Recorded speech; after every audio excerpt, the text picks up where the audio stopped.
सबसे पहले आप लोग हमें कंफर्म करेंगे कि आपकी मेरी आवाज़ को सुन पा रहे हैं या नहीं सुन पा रहे हैं। तो सारे बंदे मेरी आवाज़ को सुन पा रहे हैं, किसी को कोई तकलीफ नहीं है? चलिए देखिए, प्रश्न जो है आपको देखिए, ये ब्रिलियंट के जो आपको क्या है मॉडल पेपर निकला है उससे आपको एनालिसिस हो रहा है। सबसे पहले ये देखना है, ठीक है ना।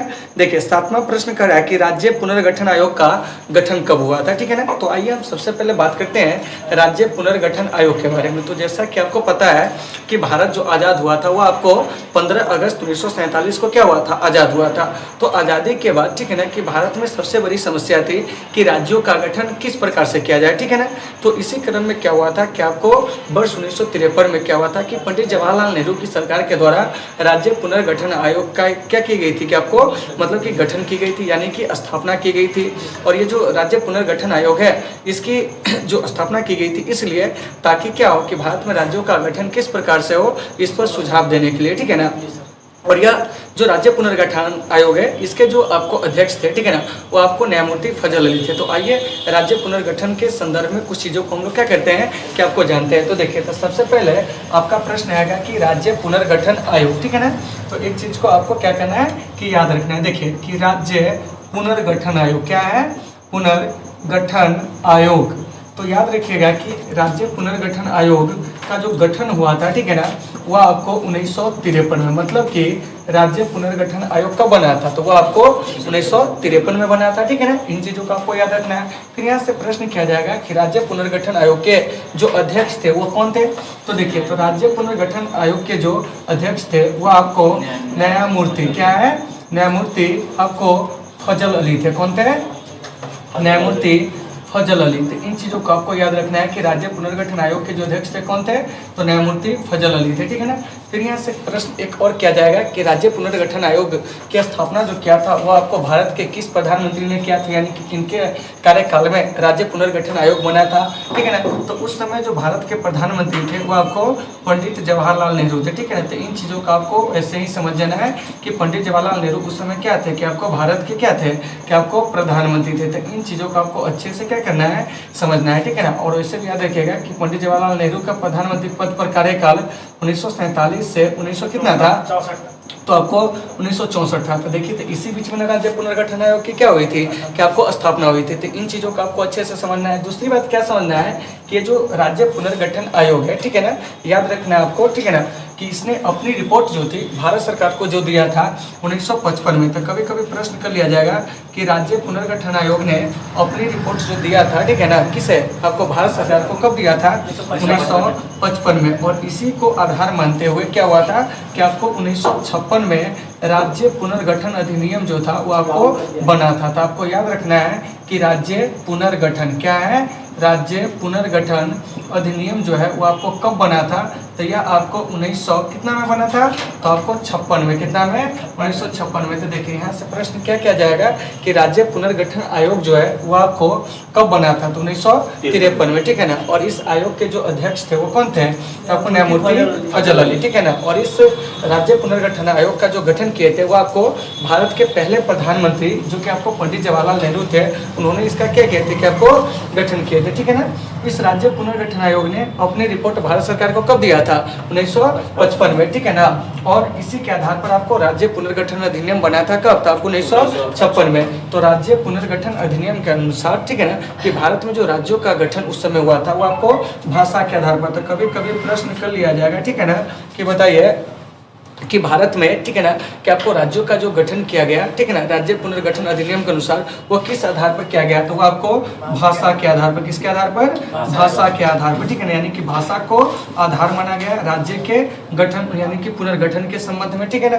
फिर यहाँ से प्रश्न कर लिया जाएगा कि भाषा के आधार पर बनने वाला पहला राज्य कौन था। तो याद रखिएगा, भाषा के आधार पर बनने वाला जो पहला राज्य है, ठीक है ना, यानी कि भाषा के आधार पर बनने वाला क्या है, बनने वाला पहला राज्य, ठीक है ना, वो आपको कौन है, तो वो आपको आंध्र प्रदेश है। कौन है, आंध्र प्रदेश है। और आंध्र प्रदेश राज्य का जो आपको पुनर्गठन हुआ था वो आपको 1956 में हुआ था। हालांकि यह राज्य बना था आपको 1953 में, ठीक है ना। तो अगर आपसे प्रश्न किया जाएगा कि भाषा के आधार पर बनने वाला पहला राज्य कौन है, तो क्या कहेंगे, तो आपको आंध्र प्रदेश है। और आंध्र प्रदेश की राजधानी को याद रखेंगे कि अमरावती है, ठीक है ना।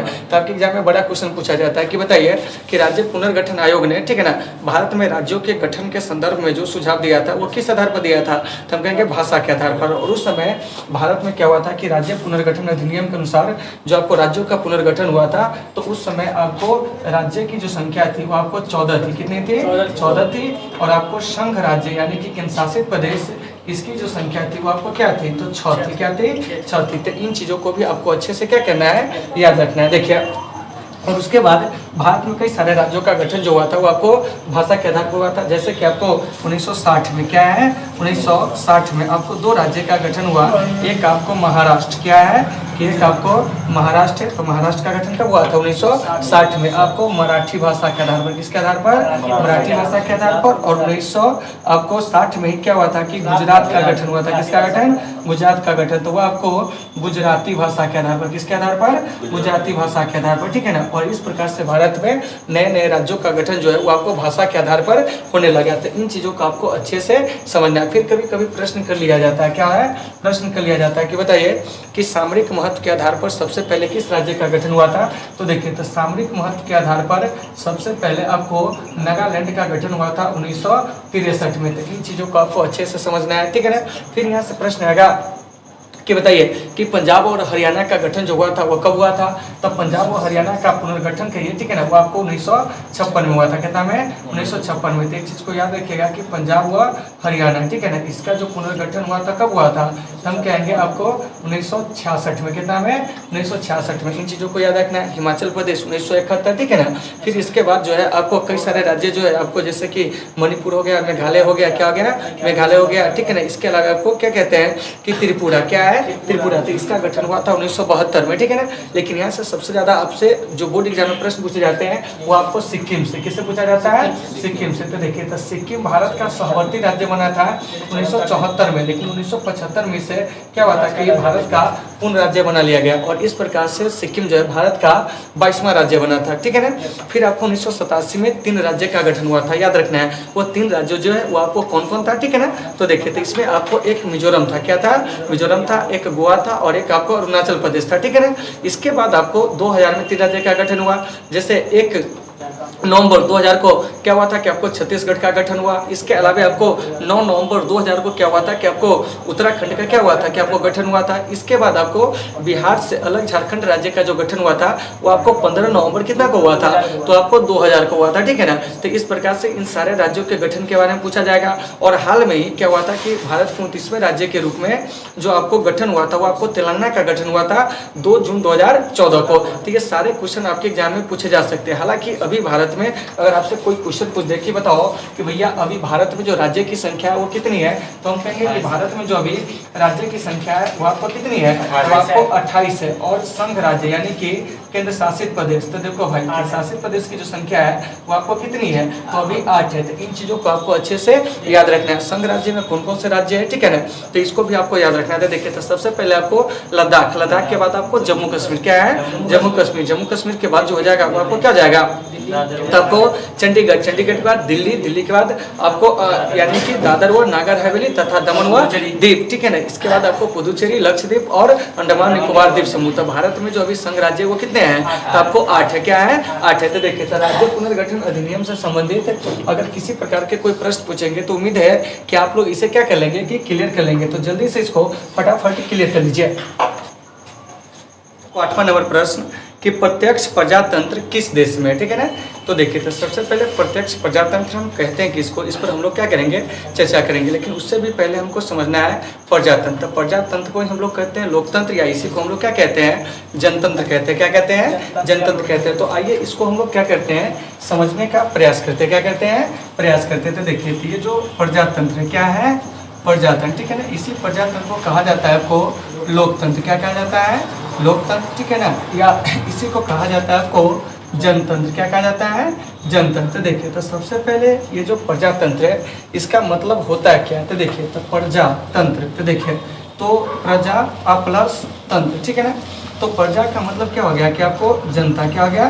जनता। और तंत्र का मतलब हो गया शासन। क्या हो गया? शासन। इसका मतलब हो गया कि प्रजातंत्र जो है वो क्या है? तो आपको जनता का शासन है। किसका शासन है? जनता का शासन। याद रखिएगा कि प्रजातंत्र किसका शासन है? तो हम क्या कहेंगे कि आपको जनता का शासन है। किसका शासन है? जनता का शासन है, ठीक है ना। तो यहाँ से एक प्रश्न आती है कि बताइए कि ये जो आपको लोकतंत्र है या प्रजातंत्र है यह क्या होता है? तो हमें कहना होगा, ठीक है ना, कि प्रजातंत्र, ठीक है ना, एक ऐसी शासन व्यवस्था है, या लोकतंत्र एक ऐसी शासन व्यवस्था है जिसमें संपूर्ण शासन के जो केंद्र बिंदु होते हैं वो कौन होते हैं? तो आपको जनता होते हैं। कौन होते हैं? जनता होते हैं, ठीक है ना, याद रखना। कौन होते हैं? जनता होते हैं। और यहाँ की शासन व्यवस्था जो होती है या तो स्वयं जनता के द्वारा संचालित होती है, नहीं तो इसके प्रतिनिधियों के द्वारा चलाए जाते हैं, ठीक है ना। तो देखिए, तो लोकतंत्र को स्वरूप के आधार पर क्या किया गया है कि आपको 2 वर्गों में बांटा गया है। कितने वर्गों में बांटा गया है? 2 वर्गों में। तो देखिए, एक है आपको प्रत्यक्ष प्रजातंत्र और एक जो होते हैं आपको अप्रत्यक्ष प्रजातंत्र, ठीक है ना। यानी कि लोकतंत्र को, ठीक है ना, 2 वर्गों में बांटा गया। तो एक चीज याद रखिएगा कि एक क्या होता है? प्रत्यक्ष प्रजातंत्र। क्या होता है? प्रत्यक्ष प्रजातंत्र। इन चीजों को आपको अच्छे से क्या करना है? याद रखना है। प्रत्यक्ष प्रजातंत्र के एग्जाम्पल अगर पूछा जाएगा तो वो है आपको स्विट्जरलैंड। कौन है? स्विट्जरलैंड, ठीक है ना। कि प्रत्यक्ष प्रजातंत्र का अगर एग्जाम्पल पूछा जाए तो क्या कहिएगा? स्विट्जरलैंड, ठीक है ना। यानी कि प्रत्यक्ष प्रजातंत्र में ये जो जनता होते हैं स्वयं क्या करते हैं कि आपको शासन में भाग लेते हैं। क्या करते हैं? शासन में भाग लेते हैं, ठीक है ना। तो इन चीजों को आपको अच्छे से याद रखना है, ठीक है ना। एक होता है आपको अप्रत्यक्ष प्रजातंत्र। क्या होता है? अप्रत्यक्ष प्रजातंत्र, ठीक है ना। तो अप्रत्यक्ष प्रजातंत्र जो है, ठीक है ना, इसमें आपको क्या होता है कि जनता के प्रतिनिधि भाग लेते हैं। कौन भाग लेते हैं? जनता के प्रतिनिधि। जैसे कि आपको भारत में क्या है? भारत में देखते हो कि शासन में जो भाग लेते हैं ना वो आपको जनता के प्रतिनिधि भाग लेते हैं। कौन भाग लेते हैं? जनता के प्रतिनिधि। तो इन चीज़ों को आपको अच्छे से समझना है। ऐसे आपसे प्रश्न किया जा सकता है कि बताइए कि प्रत्यक्ष प्रजातंत्र हम किसको कहते हैं? तो कहेंगे ऐसे आपको लोकतांत्रिक शासन व्यवस्था जिसमें आपको जनता स्वयं शासन में भाग लेता हो तो उसको हम लोग क्या कहेंगे? प्रत्यक्ष प्रजातंत्र, जो कि आपको स्विट्जरलैंड में है। और जबकि अप्रत्यक्ष प्रजातंत्र में क्या होता है कि जनता के प्रतिनिधि जो होते हैं वो आपको शासन में क्या करते हैं कि आपको भाग लेते थे। इन चीज़ों को अच्छे से याद रखना है। कभी कभी आपको लोकतंत्र की जो परिभाषा है वो आपसे पूछ लिया जाएगा कि बताइए कि लोकतंत्र जनता के लिए तथा जनता के द्वारा चुनी गई शासन है, किसने कहा था? तब क्या कहेंगे? आपको अब्राहम लिंकन। क्या कहेंगे? Abraham Lincoln. तो कभी कभी प्रश्न कर लिया जाएगा कि लोकतंत्र जनता का क्या है? जनता द्वारा क्या है? जनता द्वारा, ठीक है ना, तथा जनता के लिए क्या है? तथा जनता के लिए चुनी गई शासन है। क्या है? जनता के लिए चुनी गई शासन है, ठीक है ना। तो यह जो कहा था वो आपको कौन कहा था जानते हैं? तो आपको अब्राहम लिंकन कहते हैं। कौन कहते हैं? Abraham Lincoln. याद रखिएगा कि इस कथन को कौन कहते हैं? तो आपको अब्राहम लिंकन। कौन कहते हैं? Abraham Lincoln. और याद रखिएगा कि अब्राहम लिंकन जो थे अमेरिका के 16वें राष्ट्रपति थे, ठीक है ना। और इन्होंने ही लोकतंत्र की परिभाषा दी थे क्या कि लोकतंत्र जनता के लिए तथा जनता के द्वारा क्या है कि आपको चुनी गई शासन है। तो इन चीजों का आपको अच्छे से क्या करना है कि आपको याद रखना है। और वैसे भी एक चीज याद रखिएगा कि भारत जो है, ठीक है ना, याद रखिएगा कि दुनिया का आपको सबसे बड़ा क्या है कि आपको लोकतांत्रिक देश है। क्या है? लोकतांत्रिक देश है, ठीक है ना। लेकिन अगर आपसे क्वेश्चन पूछा जाए कि बताइए कि आधुनिक रूप से लोकतंत्र की शुरुआत सबसे पहले कहाँ से हुई थी, ठीक है ना, तो आपको अमेरिका से हुई थी। कहाँ से हुई थी? अमेरिका से। तो याद रखना कि आधुनिक रूप से जो लोकतंत्र की शुरुआत हुई थी वो कहाँ से हुई थी? तो आपको अमेरिका से हुई थी। कहाँ से हुई थी? अमेरिका से हुई थी। तो इन चीजों का आपको अच्छे से क्या करना है कि याद रखना है, ठीक है ना। और अमेरिका का जो संविधान था वो आपको 1700 क्या हुआ था कि आपको 89 में क्या हुआ था कि आपको मतलब कि लागू हुआ। और वहीं से आपको आधुनिक लोकतंत्र की क्या मानी जाती है? शुरुआत मानी जाती है। और हमारा भारत जो है, ठीक है ना, दुनिया का आपको सबसे पुराना गणतंत्र है। यानी कि सबसे पहले गणतंत्रीय शासन व्यवस्था की शुरुआत कहाँ से हुई थी? तो वो आपको यानी कि भारत के जो लिच्छवी गणराज्य था वहीं से हुई थी, ठीक है ना। तो इन चीजों को याद रखना है, ठीक है ना। हमारा भारत जो है दुनिया का सबसे बड़ा गणतांत्रिक देश कब बना था? तो वो आपको 26 जनवरी 1950 को बना था। कब बना था? 26 जनवरी 1950 को। तो अगर आपसे क्वेश्चन पूछा जाएगा कि बताओ भैया कि ये जो 26 जनवरी 1950 है इस दिन क्या हुआ था, तो आप क्या कहोगे कि इस दिन भारत का संविधान लागू हुआ था। क्या हुआ था? भारत का संविधान पूर्ण रूप से लागू हुआ था। क्या हुआ था? भारत का संविधान आपको पूर्ण रूप से लागू हुआ था। और इसी दिन हम दुनिया के सबसे बड़े लोकतांत्रिक देश बने थे, ठीक है ना। क्या बने थे? लोकतांत्रिक देश बने थे। और इसी दिन हम लोग क्या किए थे कि इससे 2 दिन पहले ही हम लोग अपने देश के राष्ट्राध्यक्ष का क्या किए थे? चुनाव किए थे। क्या किए थे? चुनाव किए थे। तो इन चीजों को अच्छे से याद रखना है। तो आपके पॉलिटिकल में कभी कभी क्वेश्चन पूछा जाता है कि भारत का संविधान पूर्ण रूप से कब लागू हुआ था, तो क्या कहेंगे? 1950 को। और एक चीज याद रखिएगा कि 26 नवंबर क्या है? 26 नवंबर 1949 को ये जो हमारा संविधान है, ठीक है ना, तब भारत का संविधान जो था वो आपको अंगीकार किया गया था। क्या किया गया था? अंगीकार। अर्थात इसको क्या किया गया था जानते हैं कि आपको बनकर तैयार कर लिया गया था और इसके कुछ भाग को आपको लागू भी कर दिया गया था। तो कभी कभी प्रश्न पूछेगा कि बताइए कि भारत का संविधान कब बनकर तैयार हुआ था, तो 26 नवंबर 1949 को, ठीक है ना। भारत का संविधान पूर्ण रूप से लागू कब हुआ था, तो 26 जनवरी 1950 को। दुनिया का सबसे बड़ा जो लिखित संविधान है कौन है, तो वो आपको भारत का संविधान है। किसका संविधान है, भारत का संविधान है। फिर यहाँ से प्रश्न किया जाएगा कि बताइए कि सबसे पहले लिखित संविधान की जो अवधारणा है वो आपको कहाँ विकसित हुई थी, तो हम क्या कहेंगे, तो आपको अमेरिका में, क्या कहेंगे, अमेरिका में, ठीक है ना। और मौखिक संविधान किस देश का है, तो वो आपको ब्रिटेन का है। तो इन सारे चीजों को आपको अच्छे से क्या करना है कि याद रखना है। तो उम्मीद है कि आप इन सारे चीजों को क्या होंगे, समझ गए होंगे। तो इसको फटाफट क्लियर कर लीजिए। तो यानी कि 9वां नंबर प्रश्न देखिए क्या करा है, निम्नलिखित में से कौन भारतीय संघीय व्यवस्था की विशेषता नहीं है। ऑप्शन ए कह रहा है आपको दोहरी नागरिकता, ठीक है ना। ऑप्शन बी कह रहा है शक्तियों का विभाजन। ऑप्शन सी कह रहा है स्वतंत्र न्यायपालिका। ऑप्शन डी कह रहा है संविधान की सर्वोच्चता। तो देखिए तो यहाँ पर आपको भारतीय संघीय व्यवस्था की जो विशेषता है वो आपको दोहरी नागरिकता नहीं है। क्या है, दोहरी नागरिकता नहीं है। ध्यान से सुनिएगा, ठीक है ना। प्राय ऐसा देखा जाता है कि संघीय शासन व्यवस्था वाले देशों में आपको क्या होती है, दोहरी नागरिकता होती है। मतलब कि वहाँ संघ की नागरिकता अलग होती है, राज्य की नागरिकता अलग होती है। लेकिन हमारे भारत में ऐसा नहीं है। हमारा भारत जो है राज्यों का क्या है कि आपको संघ है, क्या है, संघ है। और भारत में राज्यों का जो निर्माण किया है वो आपको संघ ने किया है। कौन क्या है, संघ ने किया है, ठीक है ना। तो देखिए तो हमारे भारत में आपको दोहरी नागरिकता है तो नहीं है। क्या किसी व्यक्ति के बारे में आप सुना हो, मतलब सुने होइएगा कि किसी को बिहार की भी नागरिकता है और आपको भारत की भी नागरिकता, ऐसा है नहीं है, ठीक है ना। तीन चीजों का आपको याद रखना है कि भारत में कैसी नागरिकता है, तो आपको एकल नागरिकता है, ठीक है ना। तो देखिए तो भारतीय संविधान में कुछ चीज जो है वो आपको मतलब विदेशी संविधान से जो लिए गए हैं प्रमुख चीज, उसको हम लोग क्या करते हैं कि आपको देख लेते हैं, क्या करते हैं, देख लेते हैं, ठीक है ना। तो देखिए इसमें सबसे पहले आया एकल नागरिकता। तो हम यहाँ पर चर्चा करेंगे आपको एकल नागरिकता की। किसकी बात करेंगे, एकल नागरिकता। तो देखो ये जो एकल नागरिकता है यह आपको ब्रिटेन से लिया गया। कहाँ से लिया गया है, तो आपको ब्रिटेन से, कहाँ से लिया गया है, ब्रिटेन से। तो इस चीज को आपको अच्छे से याद रखना है, ठीक है ना। इसके अलावा भारत में जो संसदीय शासन प्रणाली है, क्या है, संसदीय शासन प्रणाली, ठीक है ना। तो ये संसदीय शासन प्रणाली भी भारत में जो है वो आपको ब्रिटेन से लिया गया। देखिए आपके बोर्ड एग्जाम में से एक क्वेश्चन जो होते हैं पूछे जा सकते हैं, ठीक है ना। तो संसदीय शासन प्रणाली कहाँ से लिया गया है, तो आपको ब्रिटेन से, ठीक है ना। बस इस चीज को याद रखना है, ठीक है ना। चलिए आइए इसके बाद जो है आपको एक चीज और याद रखेंगे, ठीक है ना, कि एकल नागरिकता हो गया, संसदीय शासन प्रणाली हो गया, ठीक है ना। अब है आपको मौलिक अधिकार। क्या है, मौलिक अधिकार। तो हमारे भारतीय संविधान में मौलिक अधिकार जो प्रेरित है वो आपको यूएसए से प्रेरित है। किससे प्रेरित है, यूएसए से। यूएसए कहने का मतलब कि अमेरिका से आपको प्रेरित है, ठीक है ना। इसके बाद है आपको मौलिक कर्तव्य। क्या है, मौलिक कर्तव्य। ध्यान से सुनिएगा। तो ये जो मौलिक कर्तव्य है यह आपको हमारे भारत में सोवियत रूस से प्रेरित है। किससे प्रेरित है, सोवियत संघ से प्रेरित है, ठीक है ना। क्योंकि 1976 में से क्या किया गया था, क्या आपको अपनाया गया था, यानी भारतीय संविधान में इसको जोड़ा गया था, ठीक है ना। चलिए उसके बाद जो है आपको राज्य के नीति निर्देशक तत्व। क्या है, राज्य के नीति निर्देशक तत्व, ठीक है ना। तो देखिए तो राज्य के ये जो नीति निर्देशक तत्व है, ठीक है ना, ये आपको कहाँ से लिया गया है जानते हैं, तो ये आपको आयरलैंड से लिया गया। कहाँ से लिया गया है, आयरलैंड से। तो इन चीजों को अच्छे से याद रखना है। चलिए फिर यहाँ से कभी कभी पूछ लिया जाएगा आपसे संशोधन की प्रक्रिया, ठीक है ना। तो देखिए तो संविधान संशोधन क्या है, संविधान संशोधन, ठीक है ना। इस संविधान संशोधन की जो प्रक्रिया है, ठीक है ना, वो आपको दक्षिण अफ्रीका से ली गई। कहाँ से ली गई है, दक्षिण अफ्रीका से। तो इन चीजों का आपको अच्छे से क्या करना है कि याद रखना है। अगर हम पूछ देंगे कि बताइए कि भारतीय संविधान में संविधान संशोधन की प्रक्रिया कहाँ से प्रेरित है, तो आप क्या कहोगे, दक्षिण अफ्रीका से, ठीक है ना। इसके अलावा और भी चीज आपसे अगर पूछा जाए, क्या पूछा जाए, ठीक है ना। जैसे कि आपको विधि का शासन। क्या है, विधि का शासन, रूल ऑफ लॉ, ठीक है ना। तो विधि का शासन जो है ये आपको ब्रिटेन से लिया गया। कहाँ से लिया गया है, ब्रिटेन से, ठीक है ना। देखिए विधि का शासन कहाँ से लिया गया है, तो आपको ब्रिटेन से। कहाँ से लिया गया है, ब्रिटेन से। फिर यहाँ से एक प्रश्न और पूछा जाएगा, क्या जानते हैं कि आपको विधि के समक्ष संरक्षण। क्या है, विधि के समक्ष संरक्षण, ठीक है ना।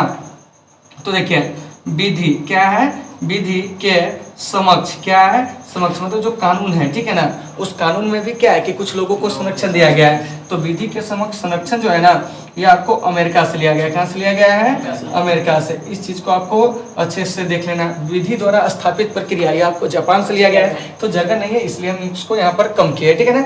देखिए, तो सबसे पहले भारत में जो एकल नागरिकता है, इसकी जो मतलब क्या है अभिप्रेरणा है, वो आपको ब्रिटेन से ली गई। संसदीय शासन प्रणाली ये भी आपको ब्रिटेन से ली गई। मौलिक अधिकार कहाँ से लिया गया है? तो आपको यानी कि अमेरिका से। मौलिक कर्तव्य जो है वो आपको कहाँ से? सोवियत संघ से। और एक चीज याद रखिएगा कि स्वतंत्र न्यायपालिका का भी जो विचार है वो आपको कहाँ से लिया गया है? तो आपको अमेरिका से लिया गया, ठीक है ना। मौलिक कर्तव्य यह कहाँ से लिया गया? तो सोवियत रूस से लिया गया, ठीक है ना। राज्य के नीति निर्देशक तत्व यह कहाँ से लिया गया है? तो आपको आयरलैंड से, ठीक है ना। संविधान संशोधन की प्रक्रिया कहाँ से लिया गया है? दक्षिण अफ्रीका से। और इसकी चर्चा जो है, ठीक है ना, संविधान में कहाँ है? जान लीजिए, यानी कि संशोधन की प्रक्रिया का उल्लेख जो है, ठीक है ना, वो आपको भाग आपको किस में? 20 में। और अनुच्छेद जो है आपको 368 में। तो याद रहेगा कि संविधान संशोधन की प्रक्रिया का उल्लेख जो है संविधान में कहाँ है? तो भाग 20 में, अनुच्छेद 368 में। तो इन चीजों को याद रख सकते हैं आप, ठीक है ना। आपसे क्वेश्चन पूछेगा कि बताइए कि भारतीय संविधान में संशोधन की प्रक्रिया जो है वो आपको कहाँ से लिया गया? तो हम क्या कहेंगे? तो आपको दक्षिण अफ्रीका से। इसकी चर्चा कहाँ है? तो हम कहेंगे संविधान के भाग क्या कहेंगे कि 20 में, ठीक है ना, और अनुच्छेद 368 में, ठीक है ना। तो इन चीजों को याद रखना है। विधि का शासन जो है, रूल ऑफ लॉ कहाँ से लिया गया था? क्या कहेंगे? ब्रिटेन से, ठीक है ना। उसके बाद विधि के समक्ष संरक्षण कहाँ से लिया गया? अमेरिका से। देखिए, कुछ चीज जो आपके एग्जाम में पूछे जाएंगे, ठीक है ना। जैसे एकल नागरिकता, क्या है? एकल नागरिकता। तो आप याद रखिएगा कि भारतीय संविधान में जो नागरिकता है, क्या है?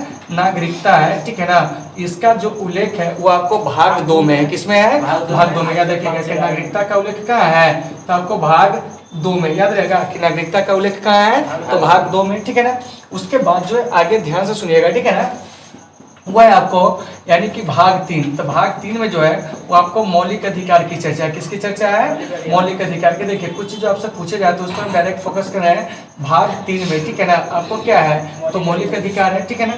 उसके बाद है आपको राज्य की नीति निर्देशक तत्व यानी कि डीपीएसपी, ठीक है ना। क्या है कि आपको डीपीएसपी, ठीक है ना। तो इसकी चर्चा जो है भाग आपको 4 में, ठीक है ना। उसके बाद है आपको फंडामेंटल ड्यूटीज, ठीक है ना। इसकी जो चर्चा है वो आपको कहाँ है? तो आपको भाग 4 के तो में है। तो इन चीजों को अच्छे से याद रखना है, ठीक है ना। तो कभी कभी प्रश्न कर लिया जाएगा कि बताइए नागरिकता का उल्लेख संविधान के किस भाग में? तो हम क्या कहेंगे? भाग आपको 2 में, ठीक है ना। मौलिक अधिकार की चर्चा किस भाग में? तो भाग 3 में, ठीक है ना। उसके बाद पूछा जाएगा कि बताइए कि राज्य के नीति निर्देशक तत्व की चर्चा क्या है? तो भाग 4 में, ठीक है ना। और फंडामेंटल ड्यूटीज मतलब मौलिक कर्तव्य की चर्चा क्या है? तो भाग 4 के तो में। तो इन चीजों को अच्छे से देख लेना है, ठीक है ना।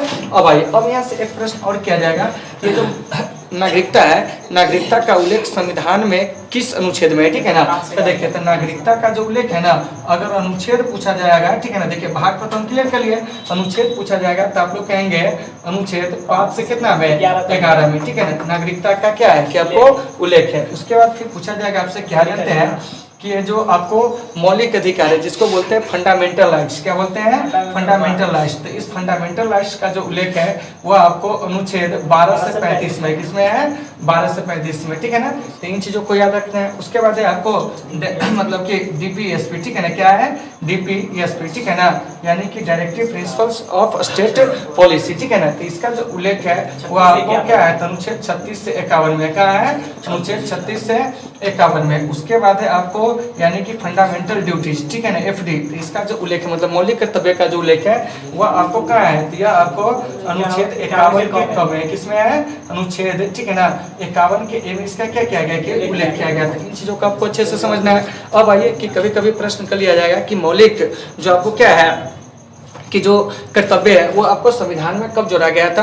तो आपको 1976 में, कितना में जोड़ा गया था? 1976 में सरदार सोनसी समिति की अनुशंसा पर।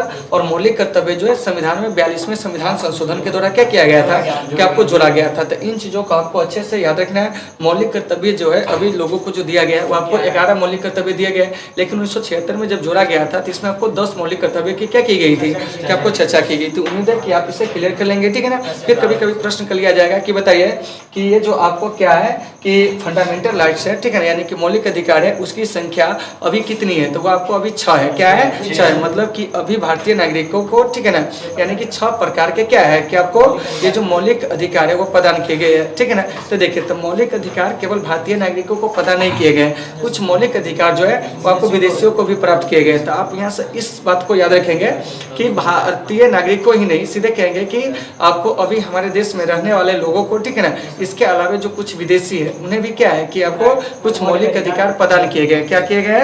प्रदान किए गए। तो अभी जो मौलिक अधिकार जो है हमारे भारत में वो आपको 6 प्रकार के प्रदान किए गए। कितने प्रकार के? 6 प्रकार के। ये नहीं कहेंगे कि 6 मौलिक अधिकार दिए गए, 6 प्रकार के मौलिक अधिकार प्रदान किए गए, ठीक है ना, जिसमें आपको एक है समता का अधिकार, एक है आपको स्वतंत्रता का अधिकार, एक है शोषण के विरुद्ध अधिकार, ठीक है ना, एक है आपको धार्मिक स्वतंत्रता अधिकार, एक संस्कृति एवं शिक्षा का अधिकार, एक है संवैधानिक उपचारों का अधिकार। तो इन चीजों को आपको अच्छे से क्या करना है? समझना है, ठीक है ना। देखिए, मूल संविधान में आपको 7 प्रकार के मौलिक अधिकार दिए गए थे, लेकिन अभी जो है आपको 6 प्रकार के दिए गए, ठीक है ना। 3 चीजों को आपको अच्छे से याद रखना है। एक एक बात जो बोले हैं उसको आप नोट करते चलेंगे, ताकि आपके एग्जाम में कहीं से किसी प्रकार के क्वेश्चन पूछा जाए तो आपको दिक्कतें नहीं होगी। तो आप लोग इसको फटाफट क्लियर कर लीजिए।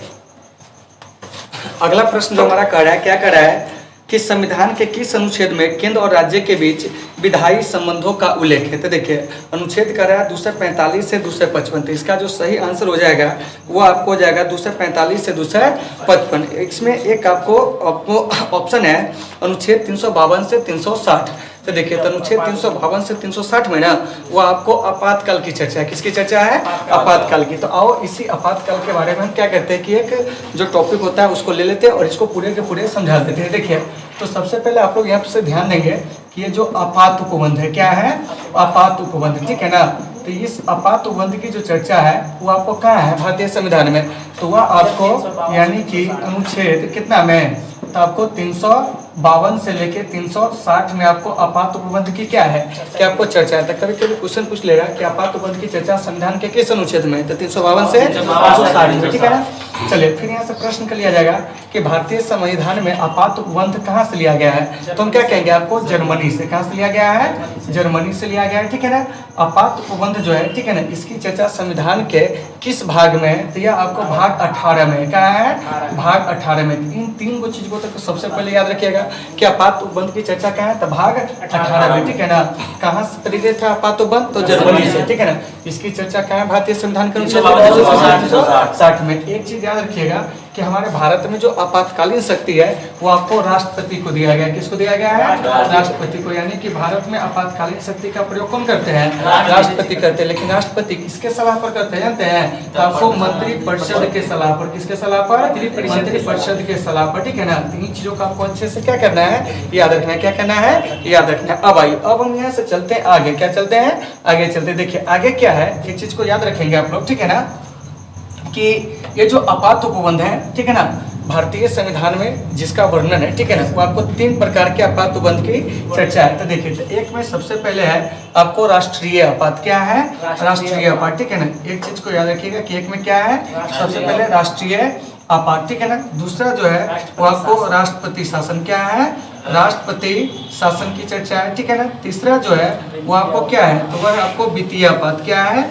वित्तीय आपात। तो हमने क्या देखा कि भारतीय संविधान में कितने प्रकार के आपात उपबंध की चर्चा है? तो आपको 3 प्रकार की। कौन कौन? तो राष्ट्रीय आपात, ठीक है ना, इसका राष्ट्रपति शासन। एक क्या है? वित्तीय आपात। क्या है? वित्तीय आपात। देखिए, तो राष्ट्रीय आपात आपको आर्टिकल 352 के तहत क्या होते हैं कि आपको राष्ट्रपति के द्वारा लगाया जा सकते हैं। उसके बाद राष्ट्रपति शासन ये आपको आर्टिकल 356 के तहत लगाए जाते हैं, ठीक है ना। और वित्तीय आपात जो है वो आपको आर्टिकल 360 के तहत क्या हो सकते हैं कि आपको लगाया जा सकते हैं। देखिए, तो भारत में आपातकालीन शक्ति जो दिया गया, किसको दिया गया है? तो आपको राष्ट्रपति को दिया गया। इसका मतलब यह है कि भारत में राष्ट्रपति के पास यह अधिकार है कि वो आपको क्या है कि आपको इमरजेंसी का यूज करे, लेकिन वह मंत्रिपरिषद की सलाह पर करेंगे। क्या करेंगे? मंत्रिपरिषद की सलाह पर। तो देखिए, तो हमारे भारत में अब तक 3 बार आपको राष्ट्रीय आपात जो है वो आपको लागू हो चुका है। तो एक आपको लागू हुआ था 1962 में भारत चीन युद्ध के समय। किस समय? भारत चीन युद्ध के समय, ठीक है ना। और एक बार लागू हुआ था 1971 में, ठीक है ना, आपको भारत पाक युद्ध के समय। किसके समय? भारत पाक युद्ध के समय। और एक बार लागू हुआ था 1975 में आपको इंदिरा गांधी के कारण, ठीक है ना, यानी इंदिरा गांधी ने इसको क्या किया था कि आपको मतलब आंतरिक बहाना बनाकर, क्या करके है, आंतरिक बहाना बनाकर, ठीक है ना। तो आप कह सकते हो कि आंतरिक गड़बड़ी के कारण, किसके कारण, आंतरिक गड़बड़ी के कारण। तो अब यहाँ से समझिए कि 1962 में आपको आपातकाल की घोषणा करने वाले जो राष्ट्रपति थे वो आपको मतलब एस राधाकृष्णन थे। 1971 में आपको बीबी गिरी थे। 1975 में आपको फखरुद्दीन अली अहमद थे। ताकि एग्जाम में खूब पूछा जाता है 1975 का आपातकाल लागू करने वाले राष्ट्रपति कौन थे, तो आपको फखरुद्दीन अली अहमद थे। 1975 में क्यों लगा था, आंतरिक गड़बड़ी के कारण 25 जून 1975 को। तो इन चीजों को याद रखना है, ठीक है ना। यह जो आपात राष्ट्रीय आपात है, या आपको युद्ध, ठीक है ना, या आपको बाह्य आक्रमण, या आपको देश में सशस्त्र विद्रोह, तो उस परिस्थिति में क्या हो सकते हैं कि आपको लगाया जा सकते हैं। तो इन चीजों को अच्छे से समझना है। अब है आपको राष्ट्रपति शासन, क्या है, राष्ट्रपति शासन। देखिए संक्षिप्त में हम समझे एग्जाम के से, ठीक है ना। तो देखिए तो राष्ट्रपति शासन जो है वो आपको किसी राज्य के संवैधानिक तंत्र विफल होने पर राष्ट्रपति के द्वारा क्या होते हैं कि आपको लागू किए जाते हैं अनुच्छेद 356 के तहत, ठीक है ना। तो देखिए तो राष्ट्रपति शासन किस अनुच्छेद के तहत, आर्टिकल 356 के तहत। और यह अलग अलग राज्यों में अलग अलग बार लागू हो चुकी है। जैसे कि सबसे पहले राष्ट्रपति शासन जो लागू हुआ था सर्वप्रथम, ठीक है ना, वो आपको पंजाब में लागू हुआ था। क्या लागू हुआ था, पंजाब में, याद रखना है, ठीक है ना। चलिए कब लागू हुआ था, तो ये आपको 1951 में पंजाब में सर्वप्रथम लागू हुआ था, ठीक है ना। फिर याद रखिएगा कि बिहार में राष्ट्रपति शासन जो है वो आपको 8 बार लागू हो चुका है। कितना बार लागू हो चुका है, 8 बार। याद रखना है कि बिहार में राष्ट्रपति शासन कितना बार लागू हो चुका है, 8 बार, ठीक है ना। सबसे अधिक दिनों तक राष्ट्रपति शासन कहाँ लागू रहा, तो ये आपको जम्मू और कश्मीर में, कहा रहा, जम्मू और कश्मीर में। तो इन चीजों को अच्छे से समझ जाना है, ठीक है ना। फिर यहाँ से प्रश्न आएगा कि आपको सर्वाधिक बार राष्ट्रपति शासन कहाँ लागू हुआ है, तो हम कहेंगे आपको नागालैंड में। कहाँ लागू हुआ है, नागालैंड में। 11 बार आपको नागालैंड में अब तक राष्ट्रपति शासन जो है वो आपको लागू हो चुका है। तो इन चीजों को अच्छे से समझना है। तो देखिए तो जब किसी राज्य के संवैधानिक तंत्र विफल हो जाता है तो उस राज्य की शासन व्यवस्था चौपट हो जाए, तो ऐसे परिस्थिति में राज्यपाल के लिखित आदेश पर क्या होता है कि राष्ट्रपति जो होते हैं वो आपको क्या होता है कि आपको राष्ट्रपति शासन की घोषणा करते हैं। और उसके बाद शासन प्रशासन जो होता है सीधा आपको किसके हाथ में आ जाता है, तो आपको मतलब कि केंद्र के हाथ में आ जाता है। और केंद्र अपने प्रतिनिधि के द्वारा वहाँ के शासन को चलाते हैं। यानी सीधे समझ लीजिए कि जब भी आपको किसी राज्य में राष्ट्रपति शासन लागू होता है तो वहाँ पर आपको क्या होता है, शासन जो होता है राज्यपाल के हाथ में चला जाता है। राज्यपाल किसका प्रतिनिधि होता है, तो राष्ट्रपति का प्रतिनिधि होता है। तो इन चीजों को आपको अच्छे से याद रखना है। और देखिए वित्तीय पात जो है अब तक हमारे देश में एक बार भी लागू नहीं हुआ। तो वित्तीय पात कब लागू किया जाता है, तो जब हमारे देश में की स्थिति जो है, ठीक है, यानी कि हमारे साख को खतरा हो, या वित्तीय स्थायित्व को खतरा हो, या भारत के किसी भी भाग में वित्तीय स्थायित्व को खतरा हो, तो यह लागू किए जा सकते हैं। तो यहाँ से देखिए आपके एग्जाम में कैसे क्वेश्चन पूछा जाएगा। आपातबंद की चर्चा किस अनुच्छेद में, तो 352 से 360 में। आपातबंद कहाँ से प्रेरित है, जर्मनी से। इसकी चर्चा भाग 18 में भारत में आपातकालीन शक्ति राष्ट्रपति को दिया गया। राष्ट्रपति शक्ति का प्रयोग मंत्रिपरिषद की सलाह पर करते हैं, ठीक है ना। चलिए आपातबंद कौन कौन प्रकार के हैं, तो आपको राष्ट्रीय आपात, राष्ट्रपति शासन, वित्तीय आपात। तो देखिए राष्ट्रीय आपात 352 के तहत, राष्ट्रपति शासन 356 के तहत, और वित्तीय आपात 360 के तहत। इन चीजों को देखना है, ठीक है ना। 1962 में आपको भारत चीन युद्ध के कारण राष्ट्रीय आपात लगा था। 1971 में भारत पाक युद्ध के कारण, 1975 में आंतरिक गड़बड़ी के कारण, ठीक है ना, जो कि आपको इंदिरा गांधी ने क्या किया था, लगवाया था, ठीक है ना। तो इन चीजों को आपको अच्छे से समझ लेना है। राष्ट्रपति शासन किस अनुच्छेद के तहत, 356 के तहत, और वित्तीय आपात 360 के तहत, इसको भी याद रखना है। राष्ट्रपति शासन सबसे पहले किस राज्य में लागू हुआ था, पंजाब में लागू हुआ था 1951 में। राष्ट्रपति शासन बिहार में कितने बार लागू हुआ, तो क्या कहेंगे, तो आपको 8 बार। कितना बार, 8 बार। जम्मू और कश्मीर में सर्वाधिक दिनों तक क्या रहा, राष्ट्रपति शासन लागू रहा, ठीक है ना। और नागालैंड में सर्वाधिक बार राष्ट्रपति शासन जो अब तक क्या है कि आपको लागू हो चुका है। तो इन चीजों को अच्छे से समझना है, ठीक है ना। चलिए देखिए बिहार में कब कब लगा यह आपको देखना जरूरी नहीं है। आपको बस एग्जाम के व्यू से यह समझना है कि 8 बार आपको लागू हो चुका है। बाकी आप लोग गूगल करके उसको देख लेंगे, ठीक है ना। तो उम्मीद है कि आपको ये सारे टॉपिक जो होंगे समझ में आ गए होंगे, ठीक है ना। तो आज की इस क्लास को हम यहीं पे विराम देते हैं। फिर मिलते हैं आपसे अगले क्लास में। जब तक के लिए आप सबको सुविधा, take care all of you.